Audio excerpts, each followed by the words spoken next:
வாழ்க வளமுடங்க. நான் வந்து அவுள் பொரி செய்ய போகிறேங்க. அவுள் பொரி வந்து இனிப்பு வச்சு தான் செய்வோம். நம்ம அவுள் பொரி வந்து பொரி உருண்டை அது மாதிரிலாம் செய்வோம். அப்புறம் வந்து கார்த்திகை தீபத்துக்கு 18ஆம் பேருக்குலாம் செய்வோம். இப்போ வந்து நான் காரம் போட்டு செய்ய போகிறேன். இதில் ஸ்நாக்ஸாக பசங்களுக்கு கொடுக்கலாம், ஸ்கூல் விட்டு வரவங்களுக்கு. சுகர் பேஷண்ட்டு சாப்பிட்லாம் காரம் போட்டு. அதனால் நான் இப்போ வந்து பொரி எப்படி செய்யலான்னு பார்க்கலாமா. இது வந்து நான் க்ளீன் பண்ணி வாங்கியிருக்கேன் 1/4 கிலோ. நீங்கள் வந்து வீட்டில் எடுத்துகிட்டு வந்து நீங்கள் க்ளீன் பண்ணிக்கோங்க, முரத்தில் வச்சு புடச்சிங்க. ஏன்னா மண்ணெலாம் இருக்கும் இதில். ஓகேவா? இப்போ எப்படி செய்யலாம்னு பார்க்கலாமா. இப்போ நல்லா பெரிய வானலாம் வச்சுக்கோங்க. இப்போ இதில் வந்து 2 ஸ்பூனு எண்ணெய் ஊற்றிக்கலாம். அது சன்ஃப்ளவர் ஆயில் ஊற்றிக்கோங்க. ஏன்னா அதுதான் வச்சிருந்து சாப்பிட்டிங்கன்னா உங்களுக்கு வந்து ஆயில் ஸ்மெல்லு வராமல் இருக்கும். இப்போ வந்து மலாட்டா எண்ணெய்லாம் ஊற்றினீங்கன்னா ஒரு 2 நாளில் காலி பண்ணலாங்க. இது வந்து சன்ஃப்ளவர் ஆயிலெலாம் போட்டு நீங்கள் பண்ணினீங்கன்னா ஒரு 5 நாளைக்கு வச்சுக்கலாம். ஒரு வாரம் வரைக்கும் கூட வச்சுக்கலாம், ஸ்மெல்லு வராது. இப்போ வந்து 2 ஸ்பூனு எண்ணெய் ஊற்றிருக்கேன் வானலில். இப்போ வந்து நல்லா ஆயில் காஞ்சிருக்குங்க. இப்போ வந்து ஒரு 2 ஸ்பூன் அளவுக்கு மலாட்டா பயிர் வச்சுருக்கேன். 2 ஸ்பூனும் என் கைப்பிடி, ஒரு கையால் ஒரு பிடி அள்ளி வச்சுருக்கிறேன். அதை வந்து இப்போ இந்த எண்ணெயில் சூடாகிடுச்சு போட்டுக்கலாம்.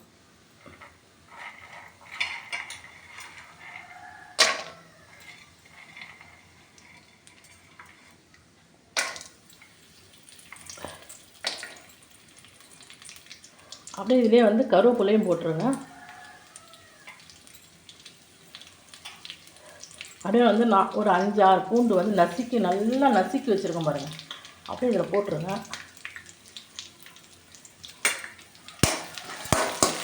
இப்போ எல்லாம் சேர்ந்து நல்லா வரப்பட்டுருங்க.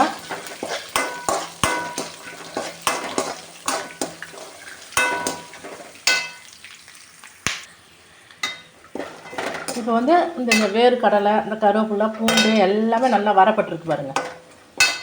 இப்போ வந்து இந்த பொட்டுக்கடலை 2 ஸ்பூன் வச்சுருக்கோம்ல, அது அதில் போட்டணும்.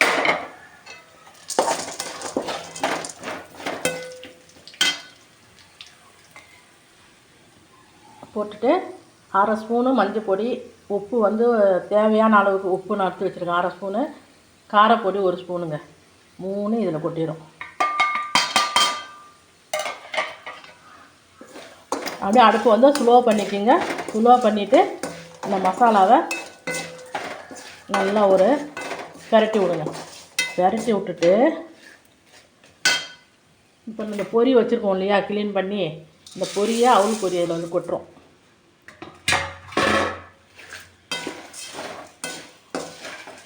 அப்படியே வந்து எல்லாத்தையும் கிண்டுறோங்க. எல்லாத்தையும் ஒன்றா ஆகிற மாதிரி கிண்டுறோம். அவுள் பொரி ரெடி ஆகிடுச்சு பாருங்கள். இனிப்பு போட்டு யாருமே சாப்பிட மாட்றாங்க பாருங்கள். இதுமாரி காரத்தை போட்டு கொடுத்தீங்கன்னா பசங்க ஸ்நாக்ஸாக சாப்பிடுவாங்க. வீட்டில் பெரியவங்களும் நல்லா சாப்பிடுவாங்க. அடுப்பு வந்து ஸ்லோ பண்ணிவிட்டு செய்யுங்க. இல்லைன்னா சிவப்பு மிளகா பொடி கூட கறிவிடும். அந்த கலரு உங்களுக்கு வந்து கிடைக்காது.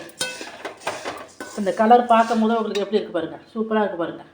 மிச்சர் மாதிரியே இருக்குது பாருங்கள். உப்பு காரம்லாம் நீங்கள் பார்த்துக்குங்க. இப்போ அடுப்பு ஆஃப் பண்ணிடலாம். இந்த அவுள் பொரிங்க எவ்வளோ சூப்பராக இருக்குது பாருங்களா. நல்லா முறுமுறுன்னு இருக்குது பாருங்கள். சூப்பராக